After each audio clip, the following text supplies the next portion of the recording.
welcome to Along These Lines. Thank you for joining me. Yeah. Hi, my name's Devin Fraze. We're going to talk about growing the community, but I wanted to talk about this little Reddit thread I found. Some of the things that people said in this thread are, Devin is the most impactful person of the Go community by at least a mile. This thread is full of phrases for you. I just thought that was so super interesting because as someone who, my connection with sort of the broader Go community is only through online stuff. I've never gone to a event or Go club. I wanted to ask you about that. So what is the broader Go community like? It's great. And I'm glad they like me too. I've wound up doing a lot of traveling. The game, of course, is the kind of game you can play online. And we have people in our Go community that have jokingly said Go is this wonderful online game that people have ported to in-person. I even had a Six Dawn show up in my club one time, and she'd never held a Go Stone before. So she didn't know how to kind of hold it properly. And counting, usually online there's automatic counting, but there's something about the community, whether it be online or in person, and there's a lot of beautiful online connections that occur as well that I think appeal to people, and it draws them in and it gets them to fall in love with the game more deeply. Go's not so big, it's still pretty niche, and maybe because of that, when you show up to a coffee shop or a library or someone's house and you find even just 3 other people with your interest, it's very exciting. So there's some level of camaraderie that occurs because I've dedicated my life to, at least for the next 5 to 10 years, to trying to help build and grow that community. I've found that people are particularly excited to kind of collaborate and work together on that. It's something that I feel a lot of Go players struggle with, is the sort of lack of, because the community is so small, relatively. If you've seen the shut up and sit down video of Go, I think it's a very, Go players like it, I know, and it has almost 1 million views. This is the thing he talks about there. It's just the worst thing about Go is that nobody plays Go. I think that's the top comment on that video. Everybody liked it. That's hilarious. I didn't see that comment. I can't even imagine, given where the community is now and how we feel it's small, some of the heroes of the Go community upon whose shoulders we stand, the ones that were playing pre-internet, and when the ranking system was unknown. And, to me, it would have felt almost like the Wild West. I mean, imagine you show up somewhere and you discover someone else who plays Go and you're like, oh, you're a Go player too. And ranks essentially would mean nothing. There'd be no real standardized way in the West to have any idea. And so it almost feel like, all right, like, let's see where you're really at. And that in a way is kind of exciting, but yeah, it would just be very, very lonely. I'm glad at least we can connect in new ways. I mean, that's even why here I created Baduk Club, this map of Go clubs and Go players, is because I wanted to make it even easier to connect. If I go on the website, there are people that I've never seen before. Like I'm not particularly a huge part of the community here, but like people I've never heard of and Go and, signing up to that website, other Icelandic people.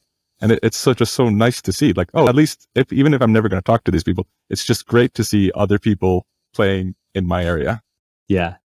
That was one of the hopes of adding people, because I was actually just talking to somebody yesterday who wanted to start a new club in their area. And, they're like, listen, I don't want to be a leader. I don't want to be an organizer. But I kind of realized that if somebody doesn't plant the flag, then there's not going to be any way for those to gather here to play. And, if not me, then who? And that's a problem a lot of people face.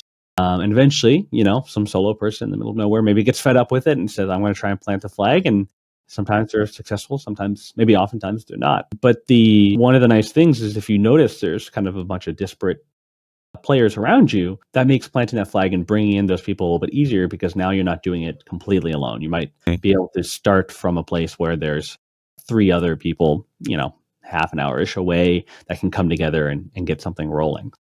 For those that don't know, we want to talk about how Baduk Club started and where the idea came from. Yeah, for sure. Happy to talk about it. It's a very fun story.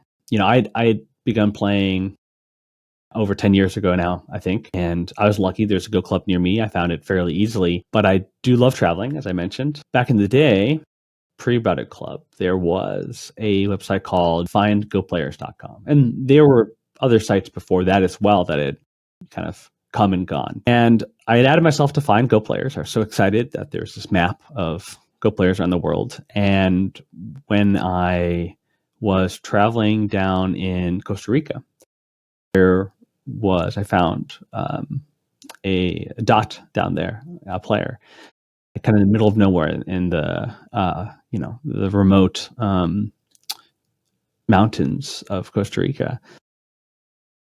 And I reached out and said, "Hi, my name's Devin Fraze, and I'm a Go player from United States, and I'd love to meet up and play." And the guy says, "Devin Fraze, I'm Guillermo from Tucson. We actually met before, and we played for a couple months." And I was like, "Wait, the same Guillermo?" Like, I couldn't believe there was this buddy of mine that I met elsewhere, and he was down there doing acupuncture and living in a village, and we ended up meeting up and playing for 2 weeks, and by the river each day in the mountains on a rock. We had a little own jabongo, and it was beautiful. It was wonderful, and I had more experiences than just that, but that was like a really pivotal one for me in both getting to travel, but also meet up with Go players. And it unlocked kind of a different way to travel. Instead of staying in a hostel, I was staying with somebody that I knew, and I've stayed with Go players that I didn't know as well. And I got to do what I love in a beautiful place, in a nice, relaxed environment. So that was great. But then one day the site was not there anymore, and somehow I tracked down the creator, and I said, "Hey man, like, I love the site. What happened? What's wrong?" He said, "It's I'm sorry to tell you, Devin, it's it's kind of has some costs to manage, and there's bugs, and I have to keep updating it, and it's it's just too much work, too much money. Can't do it." I said, "Darn, would you share the code with me?" And he was writing it with Ruby on Rails. I didn't know Ruby on Rails. I looked for a developer, couldn't find one. I thought about trying to learn it. I decided against it. Instead, later, I decided I'm going to just start from scratch and build out a website to help people find each other, this map again. And then from there, my imagination started going wild, and I said, what other things can I do? And I've added a lot of different features for the community, which we can talk about later. But essentially, the idea of I'd love to have this be this kind of like nice, one-stop resource that can connect Go players. And my kind of my claim is that I'm, not going to ever let it go away. So unlike all the ones that have come before, I don't care how much money it costs. I don't care how much time it takes. I'm very stubborn, and I'm gonna keep it going. Past me. I have people that I work with that'll keep it rolling as well. I started playing in a weird period, like right before all the AlphaGo stuff. So I was kind of lucky in the fact that I was knew enough about Go. I had like sort of a good understanding at that point that I could like both understand the game and also appreciate the AI sort of revolution part. The thing about starting in that period is just it felt like the Go era had passed. All these talk about these forums and these things. The KGS was basically dead. It was really hard to find a game. GS didn't exist yet, I think. The online Go server, at least, was very small. Time? OGS existed. Oh, okay. Well, somebody told me about it at least. Yeah, people have a weird relation with OGS. It's my mission. I would love to see the West really embrace it and push people there as opposed to KGS or Fox or TiGym, because it is so much more user friendly. One of the issues we have is simply that people will complain, especially at higher levels, more about dawns and queues, that we don't have the player base, enough players to find a game quickly. It's a self-fulfilling prophecy. If you tell everybody to go play on Fox, and then you're like, where are all of the OGS players? Why are you surprised? So I always tell people to go to OGS, and when I'm looking on Reddit or Facebook or wherever people might be asking questions about where to play, I either try and upvote OGS comment or even just add another one for OGS to encourage people, because it really is a great platform. And there's a lot of integrations possible that we use for streaming and stuff like that. So, and I know the developer. I don't know him personally, but I've communicated with him online, and he's like me. I think incredibly dedicated beyond reason. The guy has a family, and he's a very talented developer. He could be making hundreds of thousands of dollars doing, working for Facebook or Google or one of these big companies, because he's just that good, and yet he's instead supporting the Go community. I like OGS. I use it pretty much exclusively. great. And just like things like adding the Twitch directory in the page there, I feel like stuff like that helps a lot. Yep. Yeah, it's a living, breathing platform. It's developing all the time. People are making suggestions, and the developers are listening. So I'm glad you use it as well. I mean, I think in March every year, Sean Ray, aka Clausius, he does this event where he's pushing a lot of people to play many games, particularly the Dawns, because they might go somewhere else. So incentivizing them to play a lot of games on the platform helps. We were talking about earlier how AlphaGo sort of really grew the community because so many people had heard about this. I was curious of were there any other moments for AlphaGo that would be before my time that you felt really had a large impact on the Go community? A lot of people coming in, a lot of people showing interest.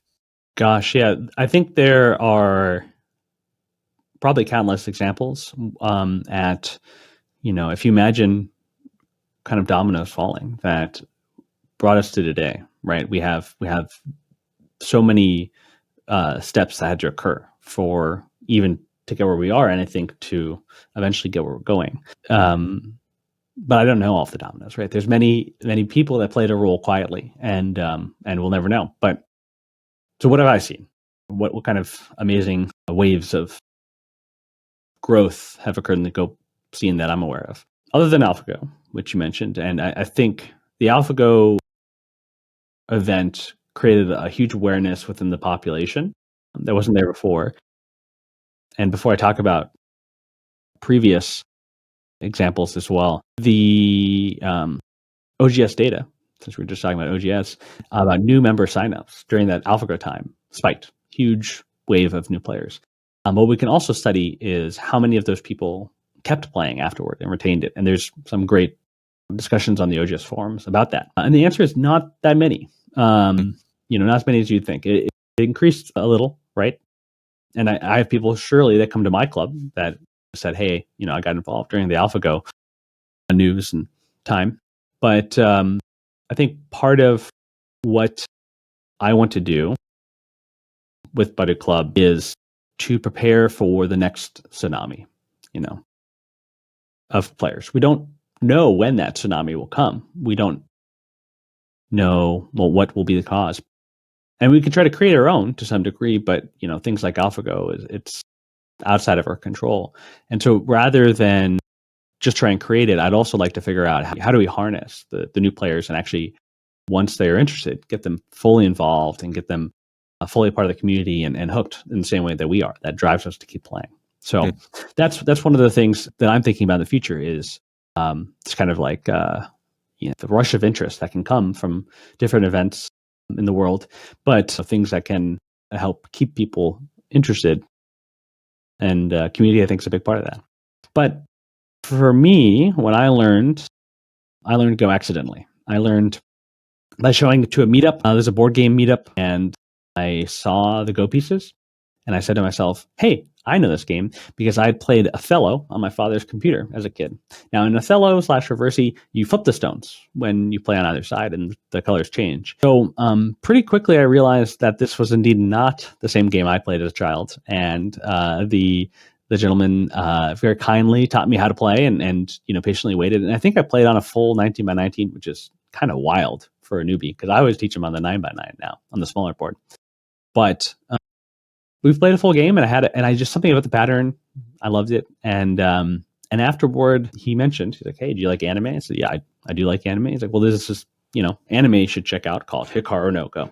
Now, it came out in the news, but I've talked to people that still to this day, know about it or even watch it for the first time and absolutely love it. So it's a true classic of an anime regardless. And the Go community got so lucky that, some genius out there, this artist, I can't remember her name, the creator of the show, put this together because she was interested in Go. She said, I was trying to, go to class and learn.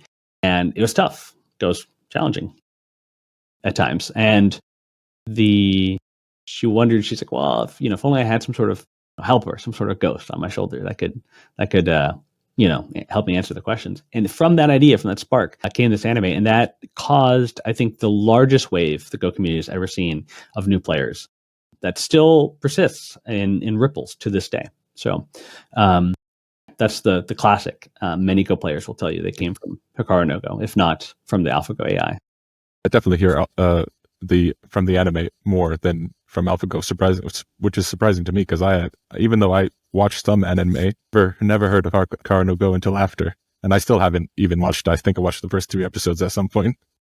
It gets much better. I do recommend it's a fun watch for anybody. I had my now wife, then girlfriend, watch it, who had little interest in Go, but when she was watching it, she kind of really got into this, this emotional idea of this kid and is striving for his goal, his dream, to become a professional Go player, and that inspired me in a way too. When you watch Pokemon as a kid, you're like, yeah, I want to become the very best Pokemon player. Like, I want to master them all, right? And all that good stuff. But Pokemon's not real. So when you go out in the world, you can kind of sound like a goofball. I mean, they have a card game, but it's not a real thing. But when you watch Hikaru No Go and the kid says, I want to become a professional Go player, and then you discover, wait, like Go is this real, rich, deep game with a history. And, there's a TV channels you can watch, Baduk TV, 24/7. There's prize pools for tournaments that are $500,000. There are entire associations dedicated to training players and having them play. It's a completely different thing. And you can become a GoPro. So that kind of thing, it felt the same to me. Like, it felt the same kind of like, I can do this. I want to do this, but it's real. I think that's the beauty of Hikaru No Go and the emotions it can bring about. And what I saw of Hikaru No Go, it really does a good job of sort of presenting in realistic, but yet sort of the brightest light possible. Yeah, certainly Everyday Go Club's not going to be like in the anime, but you also, like you said, realistic, and you learn so much about the culture. There's a lot of, tradition and kind of rules that can be subtly introduced through the anime. But I think if you show up to your local club, you go on Baduk Club and you find something, you're going to learn a lot just by being there. So you don't, people always wonder, how much should I study online? How much should I practice the rules before I go out and actually try and play? And I think the reality is, if there's a club near you, just go meet some people and they'll be more than happy to teach you. People love share Go. So when I first heard of Go was actually through the Wheel of Time book. Yes. So the game is called Stones there. It's in like book 3. And I had a similar experience you described with Hikaru. It's like, this is so cool. Like these, it's always depicted like these 2 battle tacticians or something they're fighting off, and it's like, oh, cool, I want to do that. And it was possible. I could just go and play Go. So disappointed when the Wheel of Time TV show didn't feature Go at all. But it's something that has been inserting itself into popular media lately, which has been great. I know I had somebody show up at my Go club recently that had seen Go in the Glory, which is a K-drama. I recently just watched another K-drama called Captivating the King, which I cannot recommend more highly. It is an incredible story. It has a lot of Go in it. Knives Out, the movie, which is very popular. Its most recent example is actually just the newest Veritasium video. Features Go a lot. Right. It's not a great. Well, it's he doesn't actually play Go, but he has the boards set up and stuff. People know. I've heard about Go now. I can ask any random person; they'll have heard of Go. So it's really, I feel like it's up to the Go community now to start really sort of getting people interested. We don't have to explain what Go is anymore. We just have to get them to understand how cool it is. I think there's a lot of different parts of Go that from the outside aren't immediately visible, but that present themselves as you get deeper and deeper.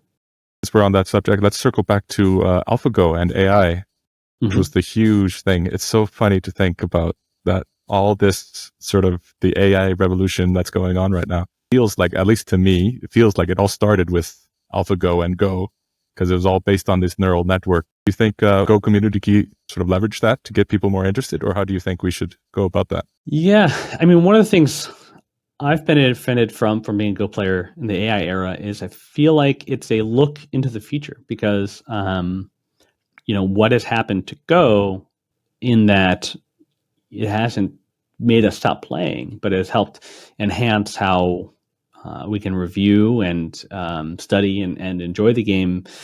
I think that we'll see that happen in our lives, at least for a while longer, where it's not going to replace necessarily this conversation, right? That at one point could be AI sometime in the future. But for now, the AI editing tools or something like that can enhance. So I think we'll see. Go has given a really beautiful insight into that. But I think the obvious path is that the kind of people, if you like AI, you're probably going to like Go. There's something about Go that appeals to those who enjoy engineering, mathematics, and science. I've found as a mathematician, that's my background. I think I was particularly primed. But there are musicians, there are artists in the Go community. There's many different types. You don't have to be these kind of people. But we see that I've seen at least that these kind of people that might enjoy thinking deeply of interesting problems or futuristic things like AI. They're gonna find a deep appreciation for Go pretty quickly.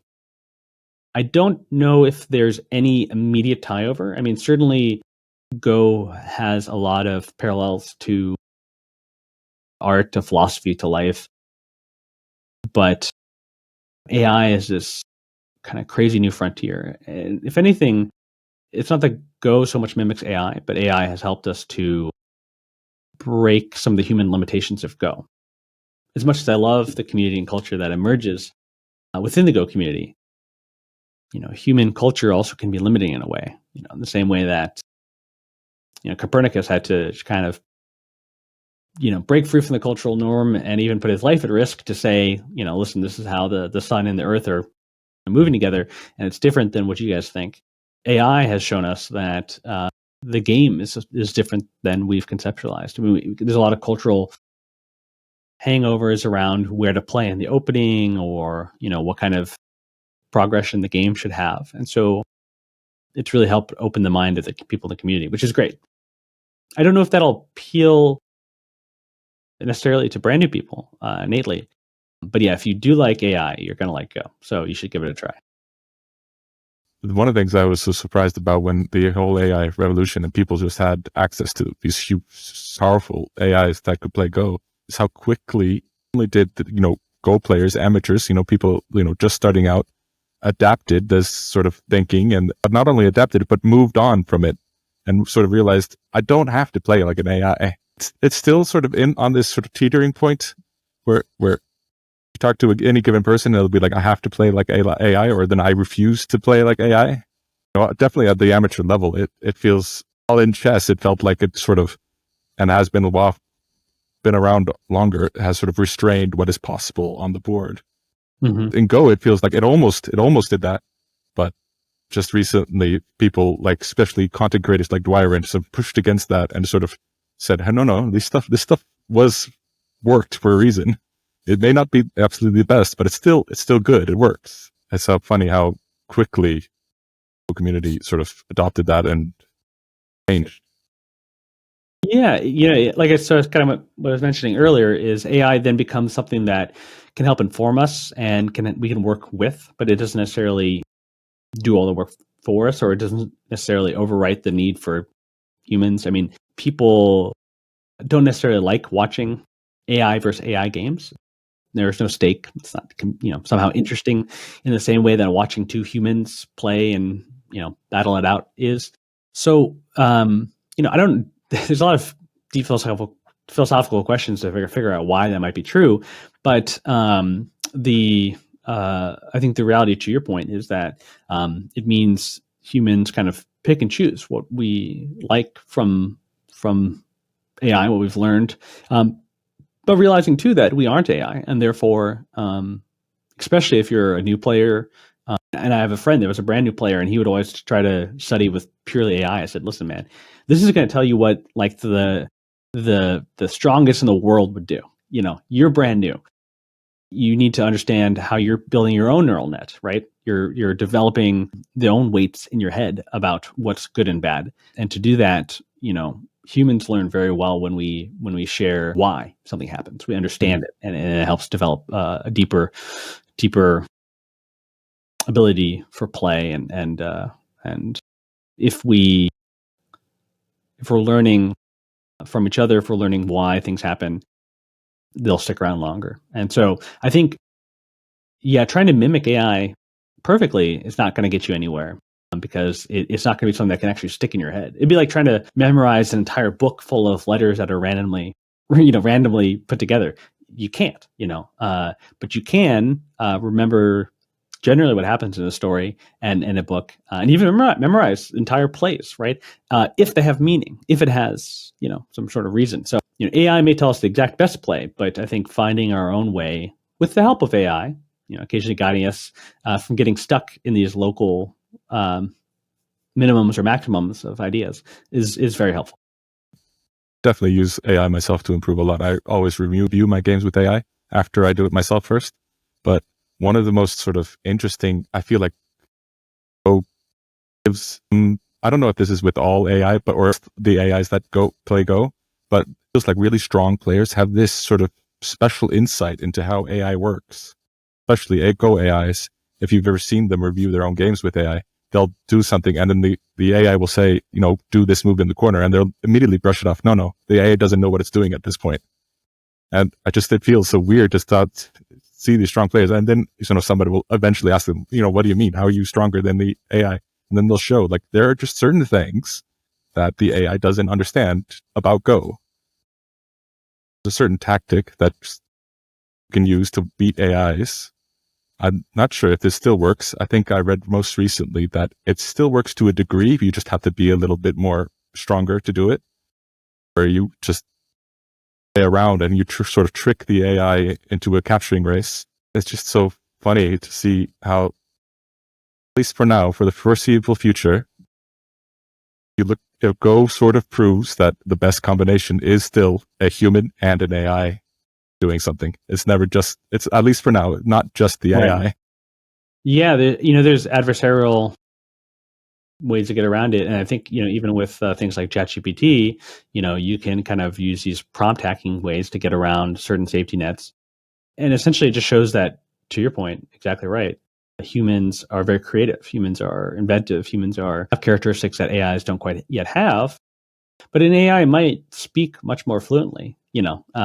Does that mean it's better? I mean, it means that there's different strengths and weaknesses. And that's true in Go. It's true in language models. It's true today, actually, as we record this, it's going to be Tesla's self-driving demo. So we'll see how that goes. It'll be true in the myriad of ways that Go is integrated into society. And to your point, for the near future, I mean, potentially we have some sort of AGI situation that comes up.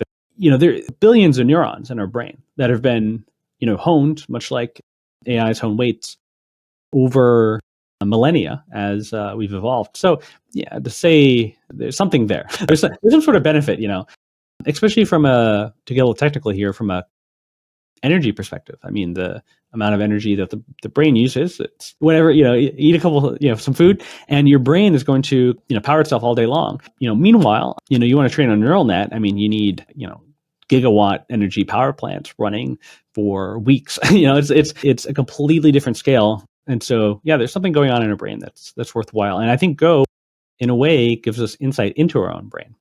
Maybe it's worth exploring just how a powerful Go can be into exploring ourselves. Along those lines, people always say, or at least when I started out, people would say, sort of, you learn a lot about a person playing Go with them. And I always scoffed. I was like, no, that's not true. But definitely as I've gotten stronger, it feels like you really sort of learn something about the people you play against. Learn their sort of personalities. Definitely, I feel like really strong players can tell a lot about someone just by playing a game of Go with them. I used to think I was a very cerebral person, analytical, think everything through. Turns out I'm very intuitive. I use intuition for everything, basically all problem solving. I can sit down and do through a problem. No, I use intuition to solve basically everything. It's so funny. You learn so much about yourself. Do you have any sort of similar experience of Go? Yeah. When I was younger, I read a book called Thinking Fast and Slow by Nobel, I'm not sure if the Nobel Prize winning, but he might have been economist David Kahneman. And the idea of this book is this idea of type 1 and type 2 thinking, which is simply to say intuition and kind of this slow, methodical thought. And the question, of course, is to say, where does intuition come from? I mean, of course, to some degree, it's perhaps innate in that, human babies are born with, certain things like latching or like gripping with their hands that we just innately do without evolutionarily, it's been baked into us.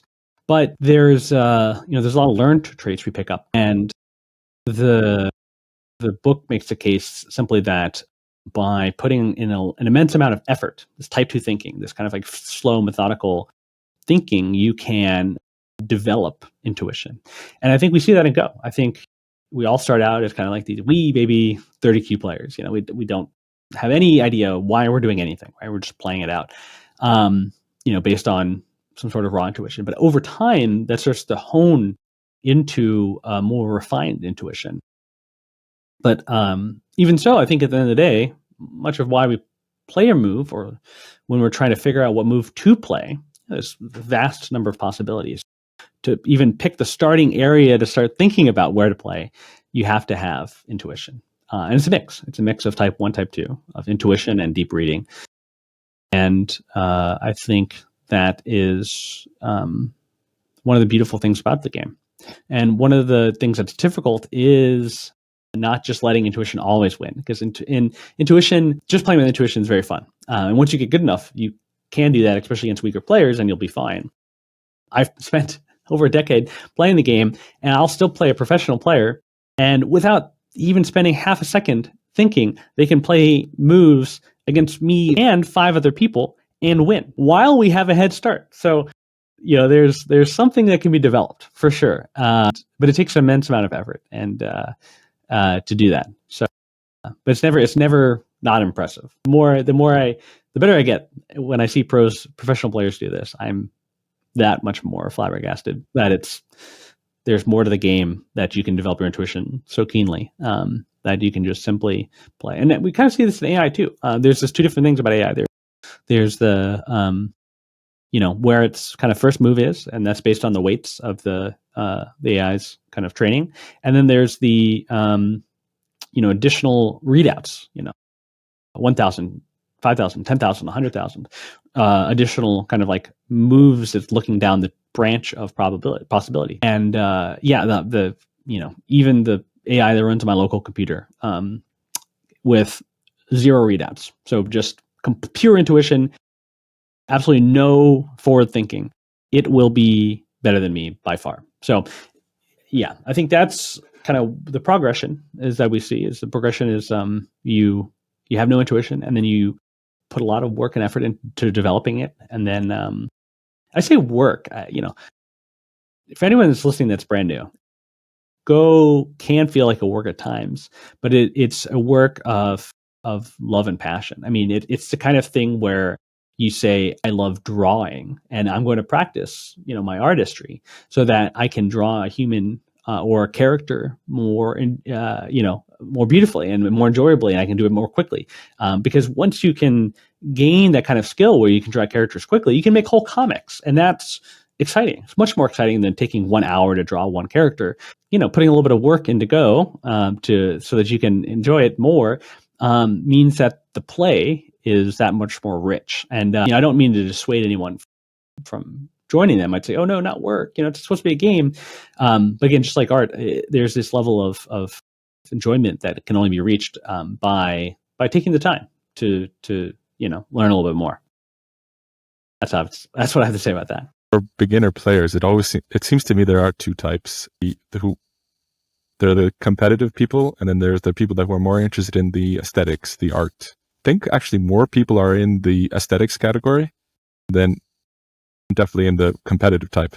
I'm like, I don't care how it looks, I just want to win, or I just want to do my best. Really, I feel like people who are on the aesthetics side, they really love Go. They want to play, but they just struggle with the sort of competitive aspect of it. They have a hard time actually, playing a game with someone because they feel so, how to say, it stresses them out too much. Not something I've ever felt, because I felt, well, it stressed me out, but in a good way, a way I liked. I'm competing versus this person, and I feel like most people have that trouble, that problem.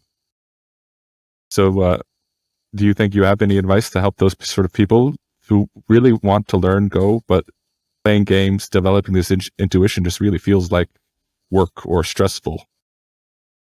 Advice would you give those sort of people? Yeah. So I'd say that, and actually my wife is one of those people. When her stones are getting attacked, she feels like sincere anxiety about her stones dying. And I can understand, to your point, I feel the same, but it's something that actually I almost want to rise up to meet, to beat, the thrill of overcoming that is actually something that drives me to play. Actually, we're going to get into, I think, psychology, if anything, deeper psychology more than just Go, because to me, I think Go unlocks a lot of deeper human experiences, and it can be painful in a way to do that to yourself when you're not ready or understanding it. So something I recommend to people that are trying to overcome this anxiety of play, the challenges, is to do that in a place that they feel comfortable, that they feel that they aren't going to be judged by outside world. And I think that's what the internet is really great for, is even though earlier I said, hey, just show up to a local club. There's going to be no pressure. People are going to play you and teach you. It's going to be wonderful and fun. You don't need to do a lot of online study beforehand. Even though I said that, there is some level of emotional difficulty that if you experience it in front of another person, you're going to feel embarrassed. You're going to feel nervous. You're not going to want to share that. You can do that on your own. You can find places to play online, like OGS, online-go.com. You can play you can watch video tutorials at Go Magic. You can watch all sorts of different things, or read different things to kind of slowly overcome that at your own pace in a place that you're not going to feel unsafe in, or emotionally, and that'll get you enough to a point where you do have a intuition again, develop that underlying intuition. And then when you show up to a club, you can, start to play. You can start to not feel so unburdened by, anything. My father-in-law, I kind of coerced him into playing last Christmas, and he took about 5 to 10 minutes per move. No joke. So I was sitting there for a long time waiting for these moves to happen. And I was grateful to get to play him, but what is causing, he's a very smart man, and he actually played great moves after thinking for so long. But the reality is, if the game is that arduous, it's going to be difficult for him to want to play again. And in fact, I haven't got him to play since. Again, on your own, what he asked me to send him some resources so that on his own he could study a bit and get to a point where hopefully the next time we play, it's going to be a little easier on him and less draining. And and I think the stakes are lower too when you're playing online, playing against anonymous people. You have an anonymous account and stuff like that. You can experiment with ideas and not worry about the results. You can just die a bunch over and over again, and just say, okay, whatever, and quickly pick up the next game and get on with it. So that'd be my recommendation. Is there's a lot of beautiful proverbs in Go, and the one that I share with new players the most is lose your first 100 games quickly. You want to lose a lot, so you learn, and you want to do it quickly so that you can get past those stages of, not knowing what's going on. I really took that one when I first started. That went to heart. Lose your first 100 games. So much so, I think my first KGS game, I played with someone. I was like, okay, I'm just going to play some moves. I'm going to do my best. But, I'm here to lose games. Nice. Now, apparently I was relaxed enough. I was just kind of entered a state of, I wasn't stressed about the game, and ended up winning that game. I was so disappointed. Like, come on. No. I'm supposed to be losing here. Nice. Yeah. But yep, that's my recommendation. Do what you did. That's great. Beginners also play beginner bots on OGS or stuff like that. I feel like that's a lot of people, just a great first step for a lot of people. I'm surprised. I played just recently. I've been playing a lot of beginners for the project. These beginners are just playing a lot of bots, and they're actually like, you should move on from bots now. You're way too good to be still playing at this level. You need to play some people. I think exactly. They kind of get stuck in the bot zone. But the people, it's where some of the real excitement of the game can be found. Another great resource is kosumi.net, COSUMI.net. And that's a great place to play bots at small board, and then it gets larger and larger and harder bots. Yeah, it's so low stakes. You just, do the thing, and then there's no record. It's pretty good. My experience, the Go community, online at least, because I have never done in-person stuff, is so welcoming. I first started playing on KGS, there were plenty of people willing to just drop in, explain a few concepts over chat or review my games. I feel like, from what I've heard at least, Go clubs are the same. So you run a Go club. Where is that? Yeah, I live in Columbus, Ohio, in the United States, and I kind of ended up entering a vacuum of power as the old organizer, who now actually shows up occasionally again, as he left. And I would agree. I would agree that the Go community is very welcoming and enjoyable in a way that I haven't experienced necessarily showing up to chess clubs and stuff like that. Not that they're horrible people, but there's something about these Go players and online and in person that they're incredibly giving, and it's very nice. What's it like running a Go club? Sure, yeah. Became the lead organizer maybe 8 years ago, and I've thought about it really more as being almost like a shepherd. I'm not so much the president, the CEO, the big guy in charge. Although occasionally some of our club members joke and call me fearless leader, which is very fun. But the key is that I am trying to enable my club, the players that show up to my club, to come together and experience this beautiful game. And so, I think about creating the right space and the right atmosphere. I think about trying to make sure that people feel welcomed, that there's interesting things to do. If an odd number of people show up, helping facilitate a Zen Go game where 3 people can play together. If we have, or a simultaneous game, where I might play two people at once. Thinking about people's personal development and saying, hey, what are your goals and how can I help you achieve them? Coming up with occasionally having pizza parties or having lectures from strong players and things like that. And so for me, it's a facilitator. I said shepherd, but maybe facilitator is a better word in modern times, where I'm holding the space for people, I'm planting the flag, and I'm showing up on a regular basis to make sure that there's always someone there. And just from stuff as simple as that, I think a club can really flourish. I've always been interested in sort of what sort of events Go clubs have. Because, like I said, there's nothing of that sort here. People just kind of show up together to play, and that's fun. It's a lot of fun just hanging out with people playing Go. Just somebody will stand over your shoulder, and it's this community to be a part of. And I feel like Go clubs are really great for that. I've always wondered, like, what sort of events do you organize for the club? Yeah, I think the thing that we do some special things. I mean, I try to. I mentioned pizza party, but also I realized from listening to the Boston Go Club, what they were doing, they would have a guy who actually was doing creating these like healthy wraps to help energize people and feed them and keep their brains going. And I started doing nigiri, which is onigiri, which is like rice balls with some seasonings, furikake seasoning. Adding kind of like these things to the club can be really fun. I did that. We also, I think one of the core things for clubs or for players is tournaments. And so one of my responsibilities, not only organizing a local tournament that our players run, but but organizing carpools or trips to other places that we can go. It's about a 6-7 hour drive, but there's a very large club in Chicago, Illinois, very famous Chicago, Windy City. And our club will pack into a van. I have a 12 passenger van, and we will drive up there, once, twice a year to compete together in these tournaments. So I think that's a lot of fun and can help stuff. We had an eclipse that came by, and I thought how fun it would be to play Go during an eclipse. So as the sky, started to get dark, again, I'd piled up into a van. We drove outside the city, so we'd be right smack dab under the eclipse.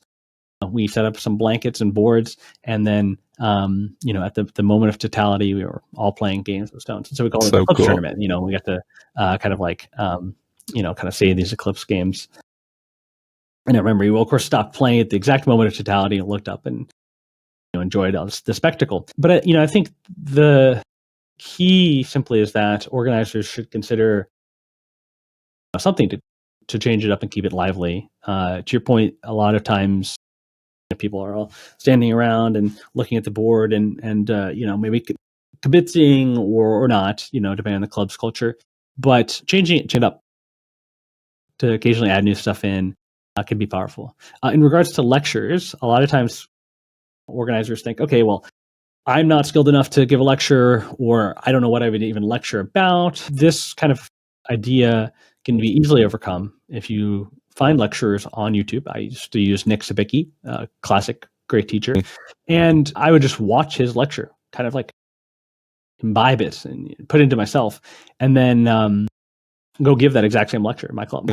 And obviously we could just watch the Nick Sabicki video, but there is something about having the lecturer directly in front of you that makes it special. Now, Nick, in that case, did all the work of all preparing the lecture and coming up with the ideas. And so you as organizer don't have to, you just get to watch it, learn yourself, and then, put that back into your club. So there's a lot of ways to spice things up. And I recommend doing it because I think it can, as your club is getting monotonous, it's nice to mix things up occasionally. You don't have to do it all the time. You don't burn yourself out.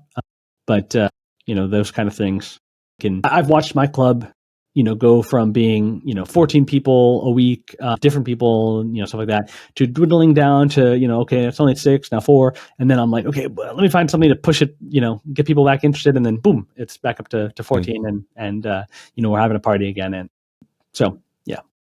14 people, is that a big club or is it average size? What would you say? I mean, our club is probably, maybe over 100 players in my local area that know how to play. The key is getting people to come out. Yeah. Life's busy. We have families, we have work obligations. So, at any one meetup, I've found that kind of 14 has been like a nice size to push for. More than that, and you're kind of running a quite a big, meeting. And I think some clubs do indeed meet with 30 plus people a week or something crazy like that. But most clubs that I've talked to, they're meeting more around like 4 to 8 or something. And, some level of those maybe are people that come every single week in that same club meeting. And then you have the people that come, disparately. They're on, some sort of summer break or something, and they've come back into town. Or vice versa. It's winter break, and so you lose some people or something, and they've gone off. And but then other people have time off from work, and so they're coming in. But giving them a reminder, sending out emails and or text messages or however your club communicates can be helpful. The one thing I'll say too, though, is you can also change location, spice things up. So the Colorado Go Club in Denver. It's not called the Colorado Go Club, but there's a Go Club in Denver, Colorado, that they rotate every single week where they play. And it seems a lot of work to change, but they're kind of going between 4 or 5 places, I believe. And this not only helps keep it fresh for where you're going, for those that want to come out week to week, but it also helps people where someone's like, hey, I live on this side of the city. Honestly, I'm not going to drive, however far it is to get to the other side. But once you're rotating, you kind of make it around to my, part of town. I'm going to show up and be a part of it. And so coming up with, ways to engage people is good. For Columbus, Ohio, maybe I'm the lead organizer, but I have these kind of like organizers that collaborate with me, and they're, I call them the 4 generals. And, these people, one of them, her name's Katie. She said, hey, I have a really nice location near me. I'd love it if we met there. I said, Katie, if you organize that Tuesday night meetup, we can do that. And she said, okay, great. So she starts to put together Tuesday nights. I help her out with the Go boards and the Go stones and supplies, and I show up, the first, couple weeks. And, essentially now Tuesdays popping off, it has completely different people than we have on Thursdays and you have kind of yet another nice place in Columbus to play. So you can also, delegate based on interest, from other players. And there's people, if you live in a big city, especially, there's usually a lot of different areas in the city people live, and people are lazy. They only want to drive 5-10 minutes. So if you drive, or so. You mentioned tournaments. Is that something you feel like only really strong players or can do, or can anybody just go to these tournaments and have fun, or how does that work? Your Honor, leading the witness is what I say. No, I'm kidding. Yes, definitely only strong players can play in tournaments. No, I'm sorry, I'm just kidding. Yeah, for tournaments, it's the kind of thing that anybody can do, I believe. Obviously, you want to be careful of the tournament. If the tournament says, professional qualification tournament, it's probably not for the new players. But otherwise, if it doesn't say something clear like that, it's, brand new people can show up and have a good time. I often run tournaments from anywhere from 60 to 100 people. We have players that show up and, they don't even know how to count the end. They have, they're small children and adults alike. They'll raise their hand at the end and say, "Hey, tournament director, can you come help?" And I'll come over and we'll do the counting together. Or this situation's unresolved. What do we do here? And I can help them finish it up. And so those people are going to find each other and be paired together. And so if you think to yourself, "Oh, I'm not good enough to play in tournament, I'm not going to show up," well, that means that someone else who's also new that is in the tournament won't have someone to play. It's actually a beautiful thing for when people that are new show up, because there are going to be other new people there, and then you're going to get to meet them and play them and have fun together in a special kind of environment. In the club, it's a very casual environment. My club, we like to talk and chat during games. In tournament play, you get to test your mettle a little bit, because it's kind of the environment is kind of more quiet. It's usually a little bit more beautiful. There's some maybe tablecloths or, it's in a nice space. And so you're kind of in this special space where you're part of a group of a lot of people that are all, devoutly, studying the board in front of them together. There's something special about that, not to do it every week or every day, but, every once in a while to do a tournament. It's a great thing. And I recommend it for anyone that's new. It's not going to be above your level. You can definitely show up to a tournament and have a great time. From my own personal experience of other sort of events, tournaments and stuff like that, strict meetups, even though if you're not don't particularly good at it, it's just good fun. Go hanging out with people, out playing games. So when I play in tournaments, occasionally I'll travel to tournaments, like I said, in Chicago, or I even went to the European Go Congress this year. I get a chance to, instead of being an organizer, get to be a player, which is so much fun. And I find that in this competition, it's less about how much work I did studying beforehand and more about how well I can control myself and my emotions when I play. Because, the game, the Chinese nickname for it is hand talk. And I feel like I can hear the players as they play. I can hear what they're saying. They're saying, "Oh, you think you can kill this? No way, dude." Or they're thinking like, I can hear this idea of like, "Now you messed up, I'm going to get you," and stuff like this. And that causes different emotional reactions in me. I mean, sometimes it makes me afraid, like, "Oh no, he's going to get me. I'm screwed." Gosh. Or I'm getting greedy. Like I'm going to be able to capture all these pieces.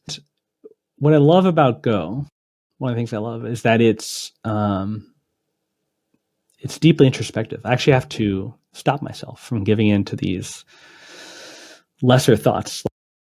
Lesser in that if I'm striving not just to win, but also to be my best self, to kind of almost achieve some level of personal enlightenment, if you will, I actually need to overcome the feelings of fear or greed that are in me and realize that, calm my mind and realize that there is there's truth to be found on the board, that I'm not screwed, I'm not going to die, or that the most important thing isn't capturing the pieces, that they're letting my opponent have maybe something they want he or she wants. And then taking something bigger myself could be a much better thing to do. So yeah, getting to play is so much fun. I go to these tournaments, I play, and because it's a serious environment, I get this, long thinking time, this ability to deeply introspect that I don't get at a Go club, because there's a lot of depth to Go that can be experienced from sitting down quietly and staring at a board with a, deep desire to win, and the person in front of you having that same desire. Definitely feel that there are a few like Go proverbs that I feel like apply to life in general. Stuff like you can't have everything. Your opponent gets to play moves too. Really feels like that stuff sort of applies here to, even on the board.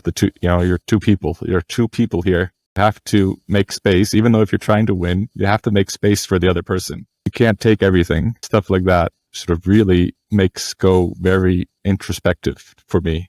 When I explain the game to new people, sometimes they're more familiar with chess. And so what I'll say is like, in chess, we start with all the pieces on the board, and then we kill and destroy until we've dominated the other player. In Go, we start with the board empty, and then we build and create until we reach equilibrium.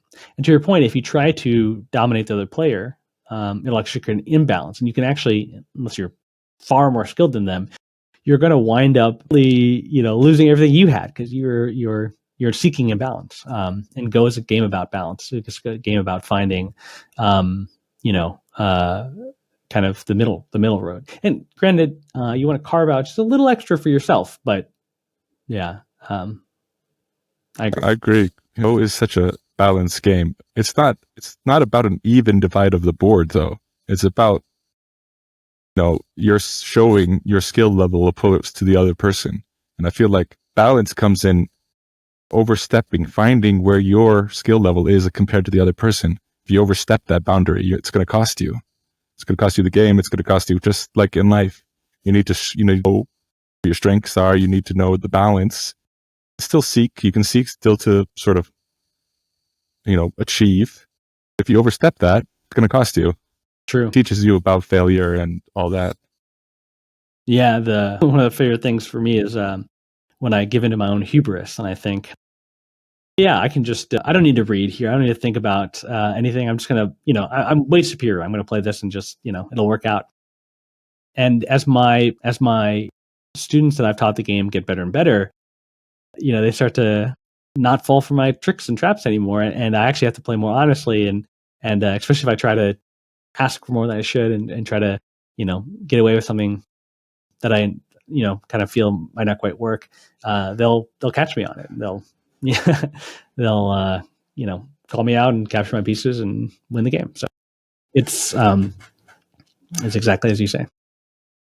Like one thing we should touch upon very briefly is something that's very unique to Go compared to chess and this thing is the robust handicap system. Where, somebody who's brand new at the game can play someone who's been playing for years and, have a fun, even game. It's just going back to the balances. There's a system inside, Go has solved this problem of imbalance between two players. Just the other person gets this many stones extra on the board, and then you could have a balanced game against anybody. That's such a beautiful part of Go. And touching on the thing we talked about earlier about how in the early time of Go, just a few players could be, they meet up and they could be vastly different skill levels, but they could still play, good fun games because they have this robust handicap system. Right. Yeah. In chess, you have a hierarchy of pieces. The king and queen are the most important, and the pawns are, they're pawns. I mean, literally, like the word we use for non-important people in the world is you're a pawn, right? Mm-hmm. Whereas in Go, there's this egalitarianism. There's this equalness that every piece is the same. If you know one piece is innately more important than the other, although strategically it could be more important as the game progresses. To your point, because of that egalitarianism that kind of shows up philosophically, instead of the hierarchical Western mindset, this kind of Eastern, kind of more quality mindset, you can do this, beautiful handicap system. You have a few stones to start, a head start, I like to call it. Some people are funny. Sometimes they say, "Oh, let me give you a handicap," and they're like, "I'm not handicapped." Like, mm-hmm. they're whatever mentally is they don't want to be given some sort of benefit. But if I say, hey, listen, I'm a little bit better than you, or when I'm playing people that are stronger than me, I say, hey, I'm a little bit worse than you. Can you please give me a head start, a couple stones in the board to try and balance things out? And that balance is beautiful. Go players learn to try and strive for that. We want to have the best game possible, the most fun game possible. It's I've won and lost more times than I could possibly count. But that means that my goal now, as much as I love winning, is also to play a beautiful game. And we see that historically with the kind of, especially with the Japanese professionals who developed the game as an art form and spread it to the rest of the world. They often would talk about not just playing to win, but playing to find truth. And that's kind of, beautiful, and it's stuck with me ever since. There's something beautiful about playing Go. It hasn't really been a priority for me myself. Like I said earlier, I'm for the competitive aspect, but there are definitely certain moments when I'm playing a game and it's, damn, that was pretty cool. Just two players, the person does something expected. I have to be forced to find something creative to try to sort of get out of the situation I'm in. You just play this beautiful sequence.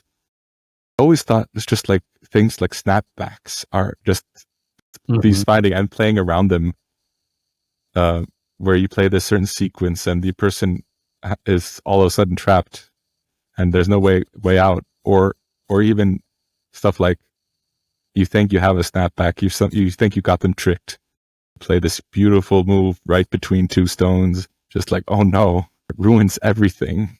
Yes. It's just, and even when it happens to me, I always enjoy those moments. I've openly said to my opponent, wow, that was a great move, because there's something to be appreciated about it, even if you lose. And that I don't think happens a lot in life. I mean, like business, you get outmaneuvered or something, you're just pissed. You're just like, screw this guy. It's so self-centered. But in Go, you're able to abstract yourself away, and it's a very abstract game, but that's part of what makes it beautiful. Sort of feeling only comes competitive nature, I feel like, in TV shows. If you ever watch Suits, they have to be so clever to try to get around the law or whatever. I feel like it's just the only place that's realistic is where you can be clever to get around things, I feel like, is on a Go board.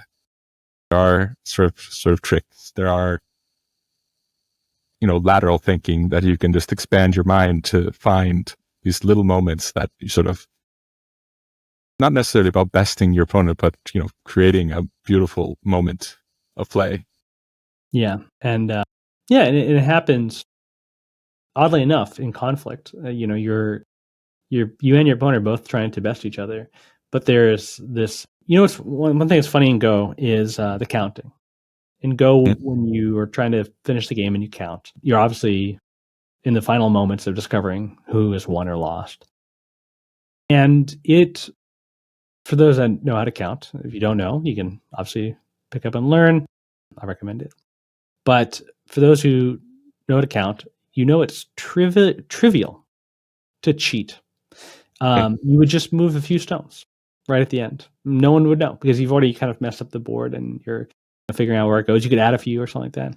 And yet, even though it is the easiest thing in the world to cheat, I basically know of no one who would ever do it, because it's just fundamentally you just spent all this time playing with this other person to discover the result of this intense, mental coming together, and to ruin it with just trying to win, based on some sort of deception instead of all this work you put in, would fundamentally ruin the game. And I don't mean to say that like I'm just blind and it happens and I haven't noticed it. I truly believe that Go players just fundamentally don't cheat in that way. It's too silly, Not that there aren't examples of like some sort of like prize pool and they use AI or whatever. Maybe, that I think that has happened. It can happen.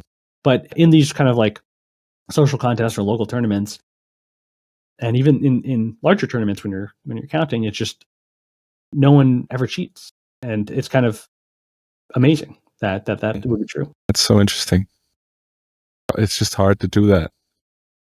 Go can be intimate. Like, you have the result.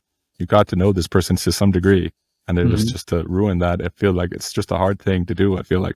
Yeah, when I was a kid growing up, and I'll admit it, I might have taken a few extra dollars out of the bank, Monopoly, and or maybe I was moving my piece, and I move it on board, I moved a few extra spaces or something without anyone noticing. Whatever, like, people kind of have done that, but in Go, it's just like fundamentally, like, literally, I don't think I could bring myself to do it. It would feel like a just deep betrayal of the self, because you're truly putting yourself into the game. That you don't, I find, in many other games. So, and I think that's part of why people don't do it. Go is often compared to chess, and we've done it a few times already. One of the things I really like about Go is how forgiving it is, or can be, to your mistakes, and it can teach you this sort of humility of, while you're playing chess, at least you lose a piece and you're like, oh, it's over, I can't do this anymore. Like, there's no way to come back. While in Go, don't just lose a piece. Their stones are most often still on the board. There's still some value to have from those stones, even if you lost the local area. And I feel like Go can teach you so much about sort of moving on, letting your mistakes teach you something. Inside, not like chess, you can do it outside of the game. Like, okay, I learned that thing from the thing, but just, you're still playing, you're still in the same sequence, same game. You can still learn from that thing you just did earlier. In chess, it's just, okay, it's over.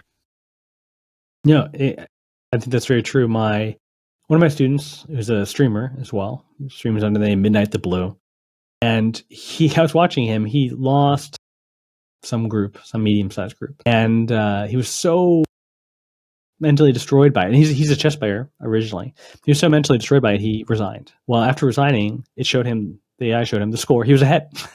He was winning. He'd lost some 20-point group, but he was still winning.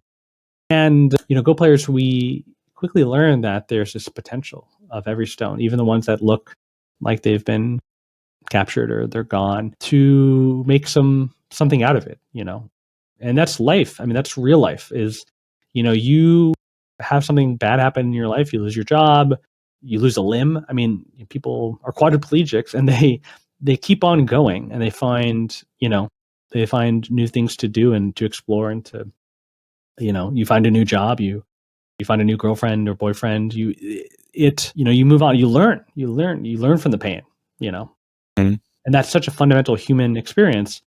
And you see that in Go, and you see that not just from game to game, but in the game itself. I have to let go, of this idea, of this concept, and be flexible. That's crazy.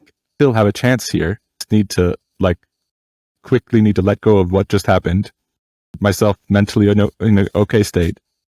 Try to win this game, and maybe that's impossible at higher levels of chess, but it's impossible. It's possible at all levels of Go, I feel like. Yeah.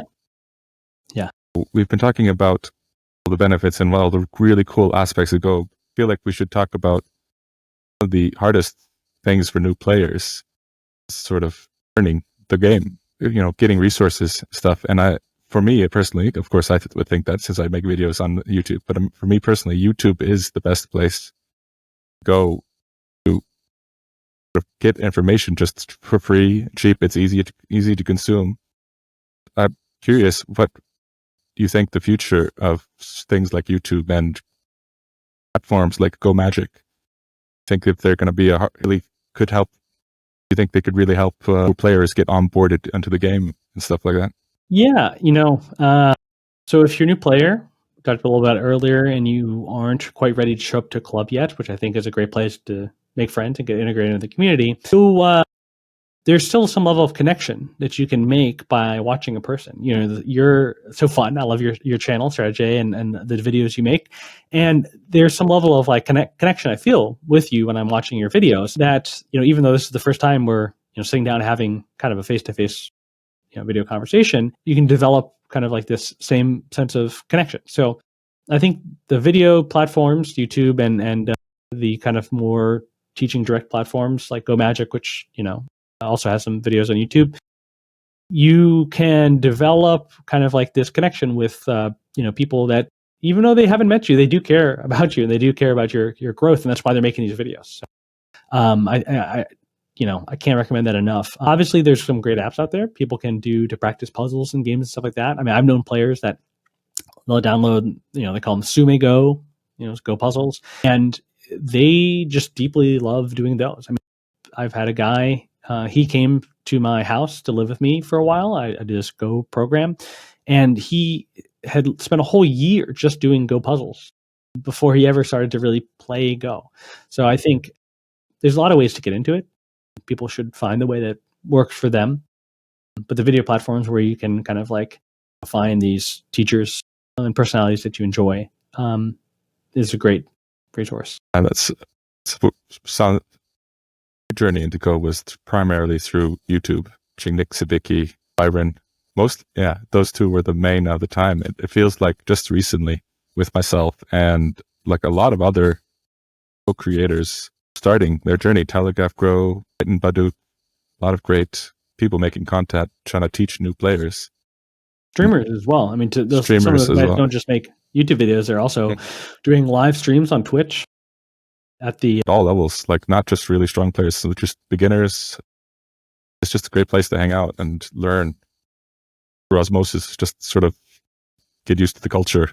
Get used to the culture, meet other people and their pseudonyms, and you can, if you start to get into it, even request games and stuff like that. Or some of these people are also teachers. You can sign up directly under them to get lessons. And there's also like the beginner Discord channel. I'll put a link to that in the description. It's probably the main hub for players today. There's the old hats are coming back, it seems, on YouTube. Where these people who made content 10, 12 years ago are kind of showing up again. I don't know if you've seen that, but there have been a couple that sort of have been sort of peeking around on Reddit and stuff, and, leaving comments. Seems that Go is on upswing, and it's a great time to join community here. Yeah, I would say, if you think about Go, the timeline in some sort of fourth dimensional space where the end and the beginning have, not yet met, it does feel like we're on this trajectory that's going to grow and it's going to blow up in this very exciting way. And, I think the crazy part to me has always been that Go fundamentally is at its core, at its bones of it, deeply interesting and deeply fascinating and, special. And though the Western culture hasn't quite recognized that yet, and even though it's not this huge phenomena that, people play, we can look at the history of it and we see that Go is this deeply respected, hugely played game in the countries where it was founded, like China and where it was early spread to, like Korea and Japan. And I think it's, on the largest time scale, we're going to see that be true, probably. And I see it spread across, at least I hope, culture. It's because it's almost like it's an anathema. It's the opposite of this kind of like TikTok, YouTube short, culture that, to me, even though I can enjoy the short form content, even though you might be watching this in short form content, it's nice to have the balance too of these things that cause you to think deeply and that are long. You don't want everything in your life to be short form. And so, yeah, I think it'll spread and help give balance, like we talked about earlier. It seems to me that most people who join or play Go always have some sort of secondary hobby or some interest that they have. They're also deeply interested in, and they always seem to find some way to blend the two. Best example of this, of course, is Go players and programmers. They always do create these wonderful apps that like just bigger communities don't have access to these resources. I've seen a few K-pop fans who love Go sort of connect to the Korean culture through Go and K-pop, and there's so many sort of the aesthetic, the artists, they love the game for a different reason. There's so many contact points to Go, and it feels like it's for everybody. I feel like that's all we have to talk about along these lines. Well, we covered a lot, Go is infinitely deep, so we could just talk forever. I'm grateful that we had a chance to meet and talk. So thank you. Thank you. Thank you for coming on. It's just feel like there's just so much we could talk about, and I probably should just have you back at some point. I look forward to it then. Thank you for joining me.